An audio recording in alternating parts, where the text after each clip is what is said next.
It's late at night. A woman sits alone scrolling through her phone, her eyes locked on a message that seems to tug at her heartstrings. She knows something is wrong, but she can't put her finger on it.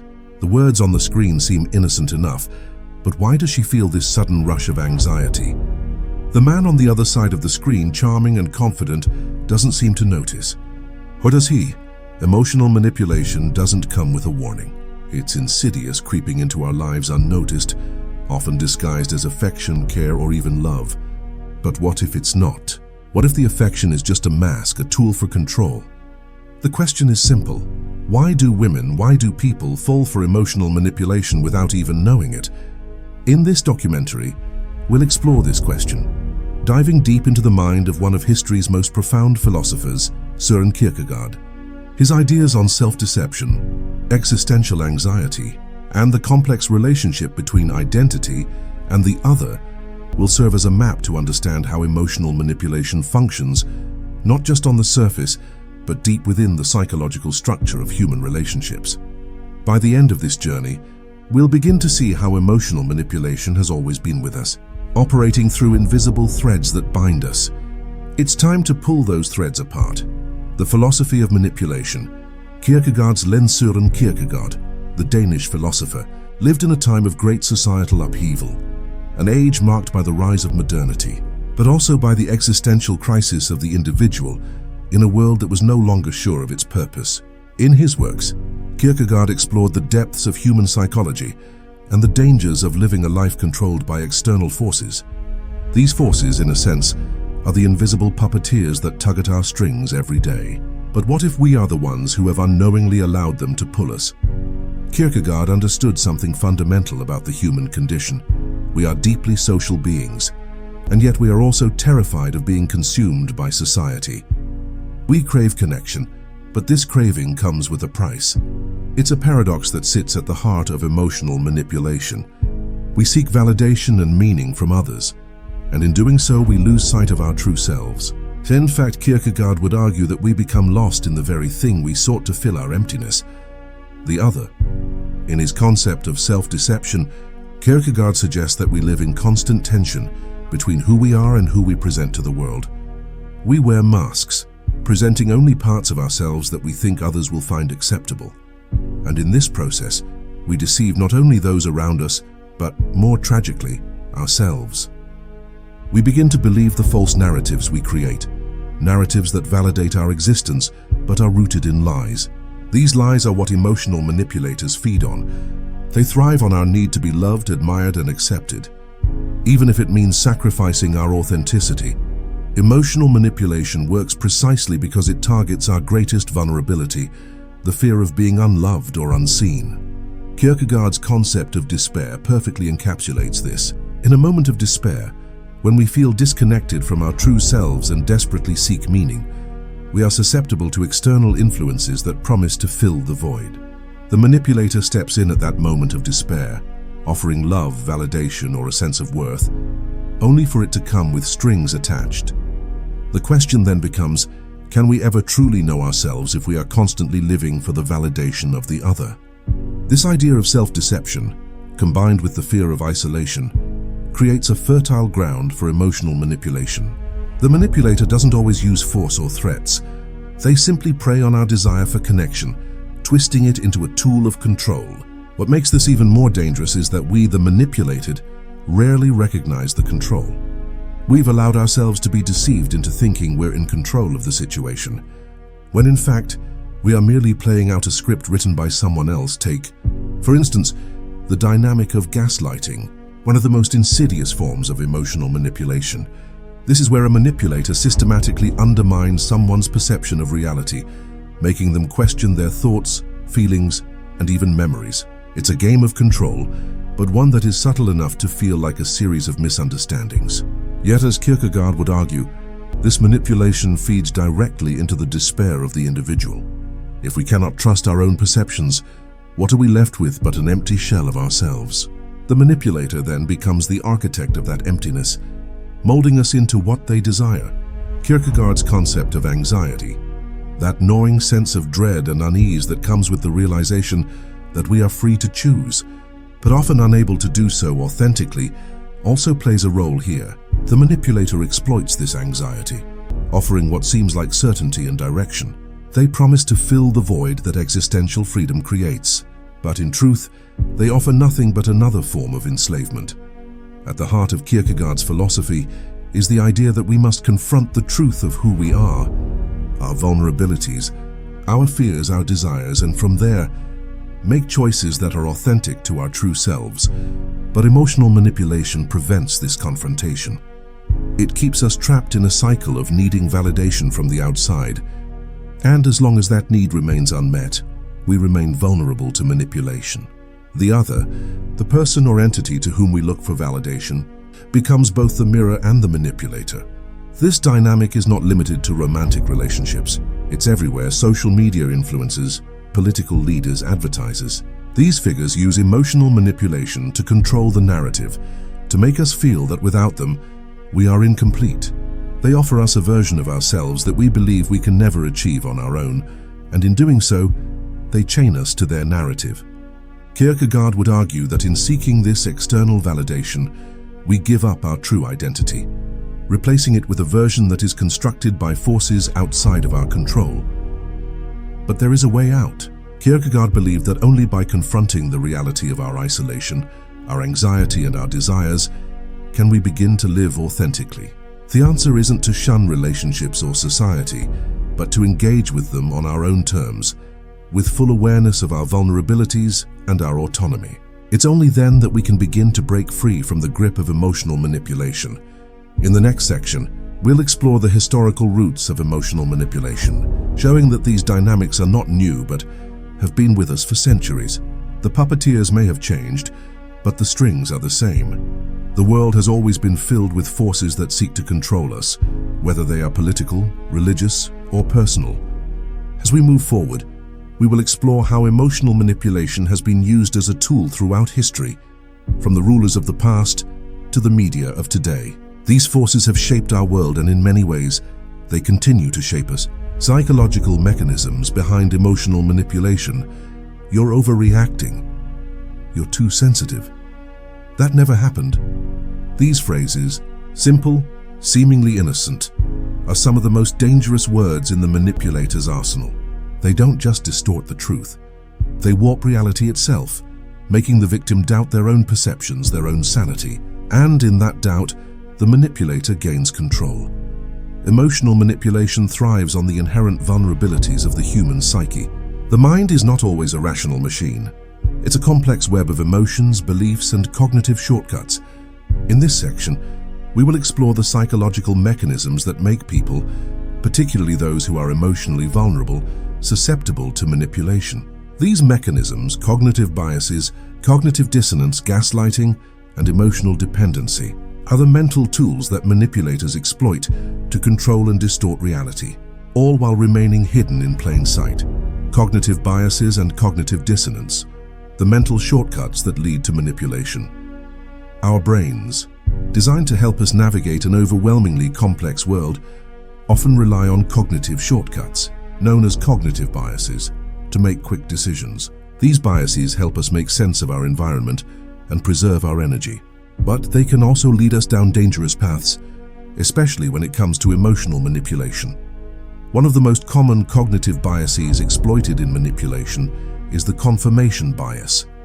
This bias refers to the human tendency to seek out information that confirms our pre-existing beliefs, while ignoring evidence that contradicts them. Manipulators know that their targets often want to believe that everything is fine, that the relationship is healthy, or that their emotional needs are being met. So when they subtly feed into that belief, sometimes through acts of kindness or occasional praise, the target's mind latches onto those moments, dismissing red flags or toxic behaviors. He only did that once, so it's not really a big deal. This line of thinking is precisely how confirmation bias keeps people trapped in manipulative relationships, unable to see the bigger picture. Another cognitive bias that plays a central role in manipulation is cognitive dissonance, the mental discomfort that arises when our beliefs or actions are in conflict with one another. In relationships, this manifests when a victim experiences a disconnect between how they feel about the manipulator and the manipulator's actions. For instance, a partner may claim to love and care for the victim, but their behavior contradicts this claim through emotional neglect or cruelty. The victim is left with a choice: either accept the discomfort of cognitive dissonance or change their perception to resolve the conflict. Most often they choose the latter, adjusting their beliefs to fit the manipulator's narrative. For example, a woman might dismiss the manipulator's cruelty as just stress or a bad day, convincing herself that if she just tries harder or loves more deeply, the relationship will improve. In doing so, she rationalizes the manipulator's behavior, keeping herself locked in a cycle of self-doubt and confusion. The manipulator's control over her grows as she becomes unable to reconcile her internal discomfort with the reality of the manipulation. Gaslighting, the slow destruction of reality. If cognitive biases are the mental shortcuts that keep us trapped, gaslighting is the weapon that exploits them. Gaslighting is a form of psychological manipulation where the manipulator deliberately sows doubt in the victim's mind, making them question their memories, perceptions, and even their sanity. It's a slow, insidious process that erodes a person's sense of self, making them entirely dependent on the manipulator's version of reality. The term gaslighting originates from a play and subsequent film in the 1940s where a husband manipulates his wife into doubting her own sanity by dimming the gaslights in their home and denying that anything has changed when she points it out. The husband's goal? To convince her that she is losing her grip on reality, making her more dependent on him for guidance and reassurance. In a modern relationship, gaslighting can take many forms. The manipulator might deny saying something hurtful, even if the victim clearly remembers it. They may accuse the victim of imagining things or being paranoid when they express concern about the relationship. Over time, the victim begins to doubt their own senses and judgments, making it easier for the manipulator to control the narrative. For instance, in an emotionally abusive romantic relationship, the manipulator may make the victim feel as though they're always too sensitive or overreacting, dismissing their feelings as unimportant. The victim, caught in the gaslighting cycle, starts to second-guess their own emotional responses, leading them to question whether their reactions are justified, all while the manipulator gains more control over the situation. Emotional dependency, the need for validation and the power of the manipulator. One of the most profound vulnerabilities that manipulators exploit is emotional dependency, the human need for validation, affection, and a sense of belonging. This dependency is not gender-specific. Both men and women experience it, but women in particular have historically been socialized to seek validation through relationships, caretaking, and emotional labor. Emotional dependency occurs when an individual's self-worth becomes heavily tied to the approval or affection of another person. When this need is unmet, feelings of worthlessness, anxiety, and loneliness can surface. Manipulators understand this vulnerability and use it as leverage. They offer praise, affection, or attention at just the right moments, feeding the victim's need for validation. This emotional reinforcement is what makes it so hard to break free from the manipulative cycle. Imagine a partner who showers their significant other with affection after moments of emotional cruelty. The sudden shift from neglect to love triggers intense emotional responses in the victim, making them crave more of the positive reinforcement. They begin to convince themselves that the manipulator loves them or that they can change, even though the evidence of manipulation is staring them in the face. This emotional dependency can also manifest in professional or familial settings, where the victim feels compelled to please the manipulator in order to earn their approval.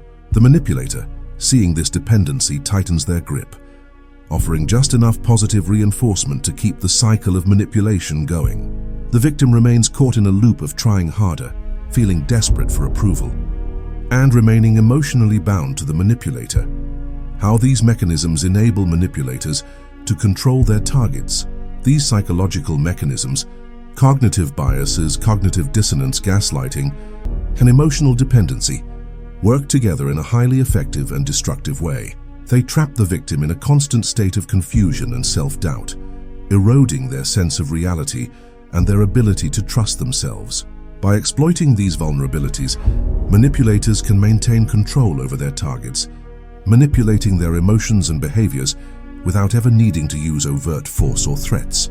In romantic relationships, this dynamic is particularly dangerous. The victim's emotional needs are used against them. Their self-worth becomes tangled in the manipulator's approval, and their perceptions of reality are constantly distorted.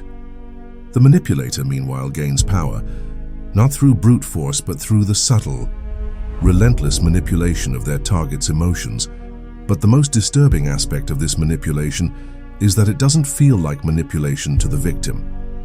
The manipulator doesn't always need to use harsh tactics. Sometimes they merely have to create enough confusion, feed enough insecurity, and withhold enough affection to make the victim believe that they, and not the manipulator, are at fault. The result? A person who feels completely powerless, unable to break free from a cycle of emotional exploitation. We've seen how psychological mechanisms create the perfect breeding ground for emotional manipulation. But how does this play out in the real world? In the next section, we'll take a closer look at real-life examples of emotional manipulation, from toxic relationships to the manipulation seen in modern media and politics, showing how these tactics impact our everyday lives. Real-life examples of emotional manipulation. Imagine you're in a relationship where your partner is charming, loving, and seemingly everything you've ever wanted. But beneath the surface, something isn't quite right. They constantly criticize you, make you feel small, and often, just when you're at your lowest, they shower you with affection, only to pull it away again. This roller coaster of emotion leaves you confused and trapped, not realizing that what's happening to you is manipulation, subtle, insidious, and powerful. In this section, we transition from the theoretical understanding of emotional manipulation to real-life applications. These case studies, drawn from toxic relationships, politics, social media, and corporate environments, illustrate how manipulation operates in various contexts. What's crucial to understand is that in each of these cases, the manipulated individuals often don't realize they're being controlled. Each case study provides a snapshot of how psychological tactics unfold in everyday life, creating a narrative of confusion, vulnerability, and power. Case Study 1: Toxic romantic relationships and the dynamics of control. Let's begin with a classic example of emotional manipulation in romantic relationships. Picture a woman in a relationship where her partner is at first seemingly the perfect match, charming, attentive, and kind. However, as time progresses, cracks begin to show. The partner begins to make subtle criticisms, undermining her self-esteem. He tells her that no one else would put up with her quirks or that she's too sensitive. Yet when she begins to push back, he quickly showers her with affection, apologizing for his harsh words. She feels conflicted. Her gut tells her something is wrong, but the emotional highs and lows keep her hooked. This cycle of emotional abuse followed by love bombing is a textbook example of trauma bonding. It's the manipulation of the victim's emotional state to create dependence, where the highs of affection keep them coming back, while the lows reinforce the victim's sense of worthlessness. In the victim's mind, the manipulator is the only source of validation. As we discussed earlier, this dynamic thrives on emotional dependency and cognitive dissonance, as the victim tries to reconcile their feelings with the reality of the toxic behavior they are enduring. Case Study 2: Political manipulation and the influence of propaganda. Emotional manipulation is not confined to the personal sphere, it permeates the political landscape as well. One of the most glaring examples of this is the manipulation of public opinion through propaganda. Political leaders, especially in times of crisis, use emotional manipulation to shape the narratives that control populations. A poignant example is the rise of authoritarian regimes in the 20th century, such as Nazi Germany under Adolf Hitler. Hitler's rise to power was heavily influenced by his ability to manipulate the collective emotions of the German people. By using fear, anger, and nationalism as emotional levers, he turned public discontent into a movement that justified atrocities. Propaganda posters, speeches, and mass rallies were designed not just to present ideas, but to evoke deep emotional responses, feelings of pride, anger, and fear. Directed at specific groups such as Jews or communists, who are scapegoated as the cause of Germany's problems.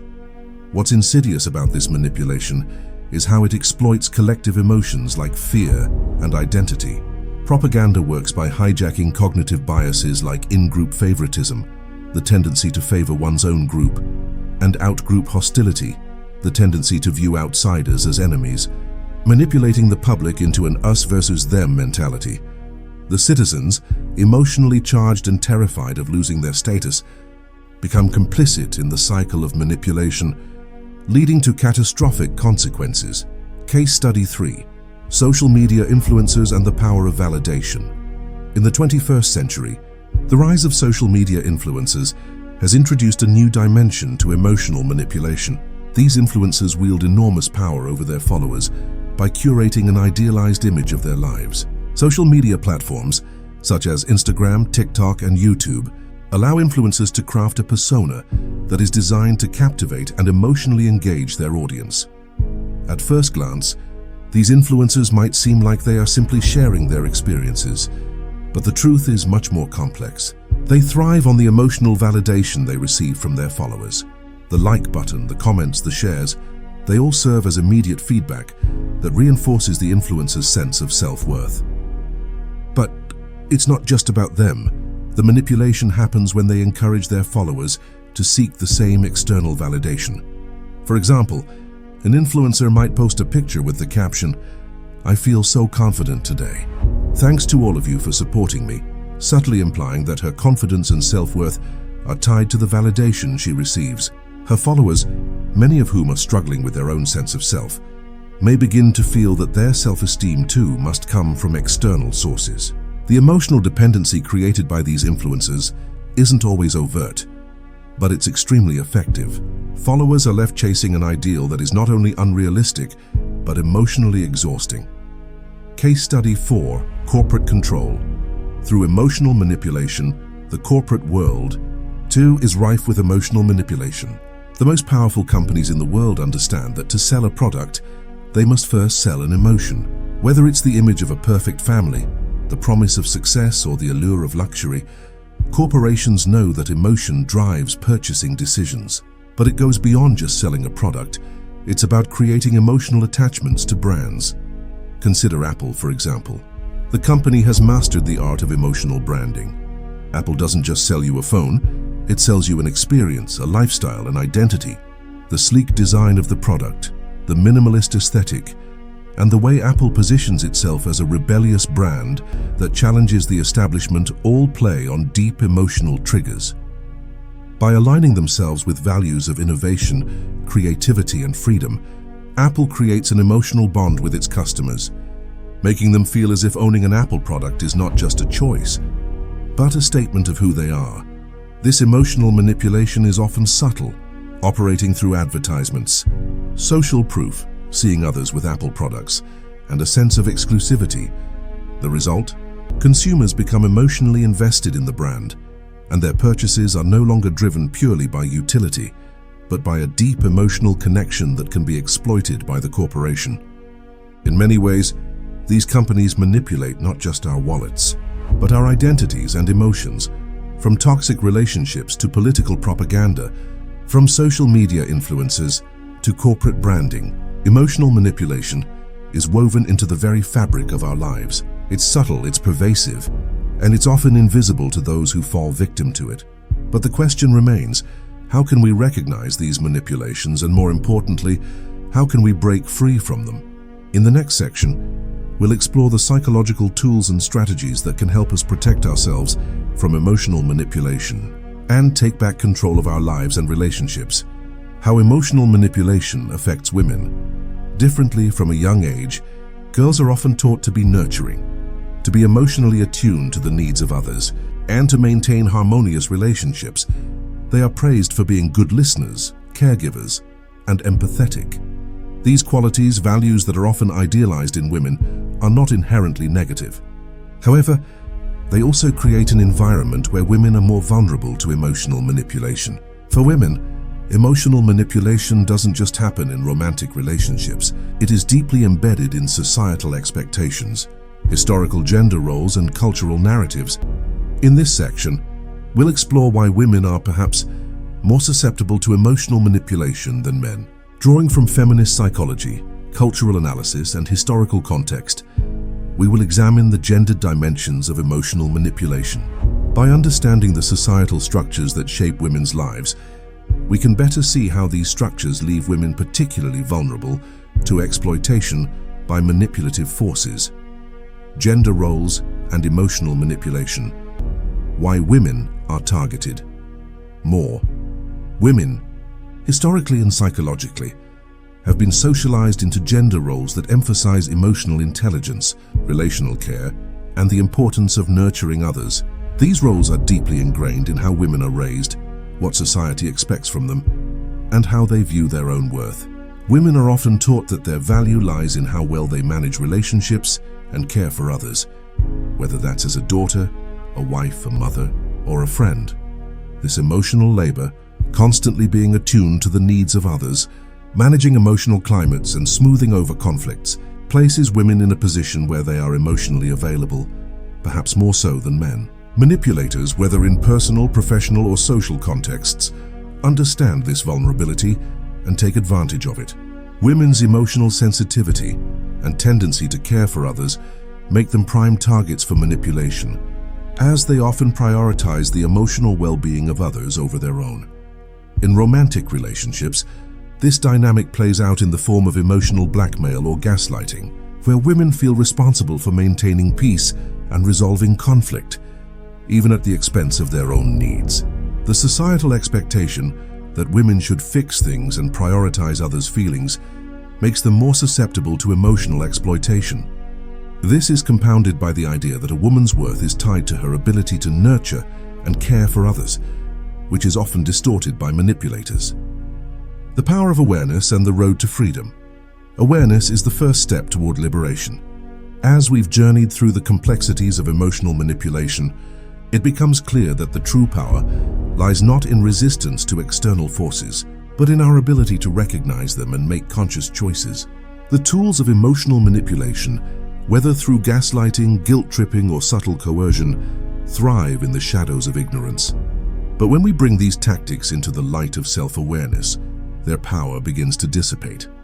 Throughout this documentary, we've explored how emotional manipulation operates on a psychological level, how it plays out in real-life scenarios, and why certain individuals, particularly women, are more vulnerable. We've learned that manipulation is not an isolated incident, but a pervasive force that seeps into relationships, politics, and society at large. But here's the crucial truth. We don't have to be passive recipients of this manipulation. The power of awareness gives us the ability to see through the veil and reclaim our agency. By understanding emotional manipulation through a philosophical and psychological lens, whether through the existential insights of Kierkegaard or the psychological mechanisms that underlie human behavior, we see that we are not helpless pawns. Instead, we are empowered individuals capable of reclaiming our autonomy. It is only when we become aware of the forces that influence us, those that shape our decisions, our actions, and even our relationships, that we can begin to break free from their grasp. The most profound realization is that choice is at the heart of freedom. Emotional manipulation only holds power when we are unaware of our choices, when we believe that we are subject to the whims and desires of others. But once we recognize that we have the agency to choose how we react, whom we trust, and how we define our self-worth, we move from victim to victor. We are no longer bound by the invisible chains of manipulation. At the core of this journey is authenticity, the courage to stand in our truth, to trust ourselves, and to act in accordance with our values, rather than the expectations or manipulations of others. To live authentically is to resist the pull of external forces that seek to shape us into someone we are not. It's a reminder that our worth is not contingent on the approval of others, but on our own understanding of who we are. So, as we reflect on the lessons from this exploration of emotional manipulation, let us remember that the road to freedom starts with awareness. It begins by questioning the subtle forces that shape our decisions and actions, and choosing instead to live a life true to ourselves, empowered, autonomous, and free. The choice is yours. Societal expectations and the role of emotional labor. The undervaluation of women's emotional labor is another crucial factor in why they are more susceptible to emotional manipulation. Emotional labor refers to the work of managing one's emotions and the emotions of others, something that women often do in both public and private spheres. Women are expected to perform this emotional labor without compensation or recognition, which makes it even easier for others to take advantage of them. The cultural narrative that women are naturally more empathetic and emotionally capable positions them as the primary emotional caretakers, which makes them vulnerable to those who would seek to exploit that. The manipulation often goes unnoticed or is dismissed because emotional labor is considered natural for women. Society doesn't recognize the toll this labor takes on women's mental health, and as a result, their emotional boundaries are often blurred or ignored. In work environments, for instance, women may be expected to mediate conflicts or manage the emotional atmosphere of the office, even when it is not their responsibility. In relationships, women are frequently cast in the role of emotional support, leading them to shoulder the emotional burdens of their partners or family members. In both cases, the emotional labor they perform is rarely acknowledged or appreciated, creating an environment where it's easy for manipulators to take advantage of this constant availability. Emotional manipulation often goes unnoticed or is dismissed. When women are the victims, emotional manipulation of women often goes unnoticed or is dismissed because it is so deeply woven into the fabric of societal expectations. When a woman expresses distress in a relationship or work environment, the response is often one of sympathy or concern, but rarely of action. When women are manipulated, their distress is often minimized with comments like, "You're being too sensitive," or "It's just how he is." This dismissal can leave women doubting their own feelings and perceptions, further perpetuating the cycle of emotional manipulation. Women's emotional responses are frequently trivialized, both in personal and public spheres. This not only undermines the severity of the manipulation they are experiencing, but also discourages them from speaking up about it. When women do try to assert themselves or draw attention to manipulation, they are often labeled as difficult or too emotional, leading to further isolation and self-doubt. Women's self-worth tied to relationships, leading to vulnerability. Another reason why women are particularly vulnerable to emotional manipulation is because of the way their self-worth is often tied to their relationships. From a young age, women are socialized to find value in being loved, cared for, and desired. In contrast, men are more often taught to find self-worth in personal achievement and independence. The romanticized ideal of finding the one or being in a relationship as a validation of personal worth is a powerful cultural force. This societal pressure can make women feel that their value is contingent on their ability to maintain relationships, often leading them to endure unhealthy dynamics for fear of being alone or unworthy. In the context of a manipulative relationship, this sense of dependency on the validation of others can trap women in cycles of emotional abuse. As they convince themselves that staying in the relationship is necessary for their happiness and sense of self, this is compounded by the tendency to measure their emotional worth through their partner's behavior. If a partner withholds affection, criticizes, or manipulates, a woman might internalize these actions as reflections of her own inadequacy. The more deeply women tie their identity to the approval of others, especially in romantic contexts, the more likely they are to endure toxic emotional dynamics in the hope of restoring that approval. While women may be particularly vulnerable to emotional manipulation, the dynamics of power, control, and self-worth affect everyone.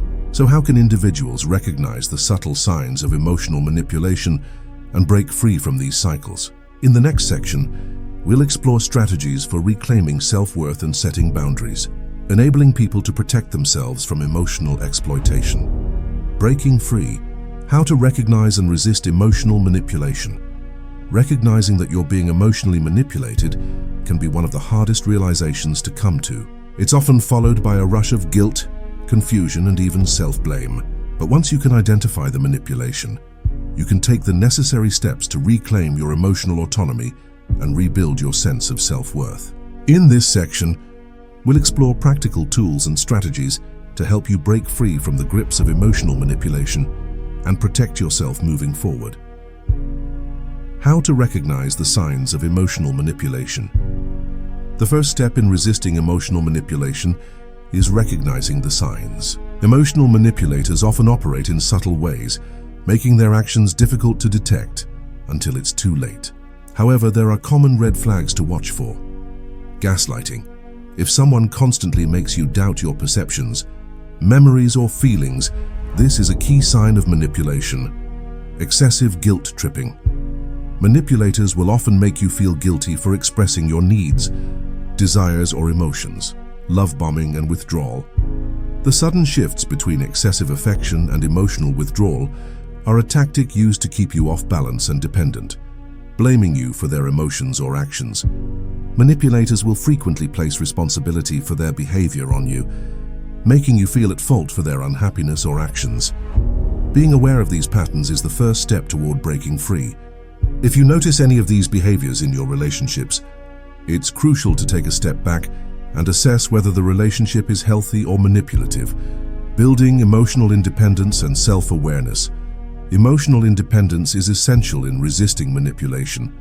The more you rely on others for validation or emotional stability, the more vulnerable you are to emotional exploitation. To build emotional independence, develop self-awareness, spend time reflecting on your own values, needs, and desires. Understand that your worth is not determined by anyone else's approval. Reclaim your autonomy. Practice making decisions for yourself, independent of what others expect or want from you. Cultivate self-compassion. Treat yourself with kindness, recognizing that your feelings are valid, even when they conflict with someone else's desires or expectations. The more you connect with your own sense of self-worth, the less power a manipulator has over you. Cultivating healthy boundaries and self-worth. Setting healthy boundaries is one of the most powerful ways to protect yourself from emotional manipulation. Boundaries communicate what is and isn't acceptable behavior from others. To cultivate strong boundaries, know your limits. Understand what you are and are not willing to tolerate in relationships. Communicate assertively. Be clear and firm when expressing your needs and setting boundaries with others. You have the right to protect your emotional well-being. Don't feel guilty. Remember, setting boundaries isn't selfish. It's essential for your mental and emotional health. As you strengthen your sense of self-worth and reinforce your boundaries, emotional manipulators will find it much more difficult to maintain their control. Overcoming guilt and confusion. When recognizing manipulation, one of the most difficult aspects of recognizing emotional manipulation is the guilt and confusion that often follow. You may feel like you're overreacting, or that you're the one to blame for the toxic dynamic. However, it's important to remember that your feelings are valid. If something feels wrong, it likely is. Trust your instincts and don't let anyone convince you otherwise. Guilt is often a manipulation tactic. Manipulators use guilt to keep you in the relationship. So when you feel guilty for setting boundaries, ask yourself, who is this guilt serving? Take it one step at a time. It's okay to take small, gradual steps toward detaching yourself from a manipulative relationship. The process of healing and rebuilding your self-worth takes time, but every step forward is a victory. By recognizing manipulation for what it is, you can begin to free yourself from its grip, rebuild your emotional strength, and live more authentically and independently. Breaking free from emotional manipulation is a process of self-discovery and reclaiming your power. But the work doesn't stop once you recognize the manipulation. You must continue to cultivate self-awareness, establish healthy relationships, and above all, trust in your own ability to define your worth. In the final section, we'll discuss the ongoing journey of maintaining emotional freedom and protecting yourself from manipulation in the future. The air was thick with the scent of incense as the faithful knelt in silent reverence before the altar. The priest, robed in sacred garb, raised his hand, and the congregation bowed their heads in submission, not just to the divine, but to a system that had held sway over their lives for centuries. In the midst of this, few questioned why they obeyed. The power of religion, of monarchy, and of state was more than just governance. It was the subtle art of emotional manipulation. Emotional manipulation is not a product of the modern age. It has roots that extend deep into history, woven into the very fabric of our societies. Throughout the ages, powerful institutions, religious, political, and familial, have mastered the art of manipulating human emotions to maintain control over populations. It's a tool used to influence and dominate, to shape perceptions and bend the will of the masses. From kings to clerics, rulers have understood one profound truth: controlling people's emotions is the surest path to power. But while emotional manipulation has been with us for millennia, its methods and reach have evolved dramatically. We have witnessed the rise of modern consumerism, the birth of advertising, and the development of psychological techniques aimed at exploiting our deepest fears, desires, and insecurities. As we trace the evolution of emotional manipulation, we uncover not just a story of power, but one of the human need for connection, validation, and meaning. The historical roots of emotional manipulation in societal power structures. The earliest examples of emotional manipulation can be traced back to the formation of early human societies. When human beings gathered together in tribes and villages, the leaders of these communities quickly learned that emotional control could be more effective than physical force in maintaining order. Whether it was a chieftain in ancient tribes or a monarch in the Middle Ages, emotional manipulation was an essential tool in their arsenal. In these societies, the leaders often presented themselves as divinely ordained. Kings and emperors claimed a direct link to gods or the heavens, ensuring that their rule was not just political, but sacred. This blend of political and spiritual authority created a dynamic where questioning the ruler wasn't merely an act of rebellion, it was seen as a challenge to the very structure of the universe. Emotional manipulation, then, became a mechanism by which the rulers held the hearts and minds of the people. The people's faith in their leaders, rooted in fear and awe, kept them in line, and their need for purpose and meaning was exploited. The church, for example, has long been a powerful force in shaping the emotional lives of individuals. The promise of salvation, the threat of damnation, and the role of religious figures as intermediaries between the divine and the earthly created a fertile ground for emotional manipulation. People's deepest fears of death, of sin, and of the unknown were used as emotional levers by the church to maintain both control and compliance. Emotional manipulation in monarchy, religion, and politics. As we move through history, the methods of emotional manipulation evolved, but the basic principles remained the same. Monarchs continued to rule under the guise of divine right, and religious institutions maintained their hold over people's emotional states by offering comfort in times of suffering. But the scale of manipulation grew. Take the case of monarchs in Europe during the Renaissance and beyond. The divine right of kings, rooted in both political power and religious authority, was the foundation upon which their reign was built. Monarchs often manipulated the emotional landscape of their kingdoms through elaborate rituals, grand ceremonies, and public displays of power that aimed to awe the people into submission. The king's presence at a royal procession, the queen's benevolent image, and the lavishness of the court were not just symbols of wealth. They were carefully crafted emotional triggers designed to reinforce the belief that the ruler's authority was divinely sanctioned. Religion, too, was manipulated to bolster political power. Think of the Spanish Inquisition, or the role the Catholic Church played in the spread of Christianity throughout Europe. Both used emotional manipulation to ensure that belief was not just a matter of doctrine, but of life and death. Guilt, fear, and the promise of eternal reward or punishment were the tools through which religious authorities shaped both the spiritual and emotional worlds of their followers. The masses, fearful of damnation, were not only spiritually controlled, but emotionally bound to the decisions of their religious leaders.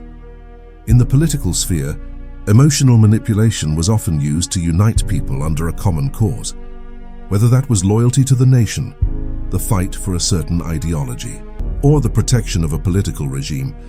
The rhetoric of revolutionaries, the propaganda of kings, and the speeches of political leaders have long been designed to tug at the heartstrings of their audience. Leaders like Napoleon, Churchill, and even Hitler understood that in times of war or national crisis, people's deepest emotional vulnerabilities, fear, patriotism, loyalty, could be manipulated to garner support. The advent of advertising and psychological manipulation in the 20th century. The real transformation in emotional manipulation came in the 20th century with the rise of advertising and mass media. The power to manipulate emotions was no longer confined to the elites of society. It became a tool that could be used by corporations, governments, and media organizations to shape public opinion and behavior on a massive scale. The invention of advertising changed everything. No longer were people simply manipulated by monarchs or religious authorities. Now they were targeted by corporations eager to sell goods, ideas, and lifestyles. Advertising agencies quickly realized that by appealing to emotions, specifically to feelings of inadequacy, desire, and fear, they could influence consumer behavior in ways previously unimaginable. Take the iconic example of the cigarette advertisements of the mid-20th century. Companies like Camel and Marlboro used emotionally charged imagery to associate their products with masculinity, freedom, and rebellion. Cigarettes weren't just a product, they became a symbol of personal identity. The Marlboro Man, the rugged cowboy, became the epitome of strength and independence, playing on the emotional desires of men who sought to emulate that ideal. Women, too, were targeted with advertisements that linked beauty, success, and happiness with the consumption of specific products. But advertising didn't stop at selling products. It began selling lifestyles, identities, and entire worldviews.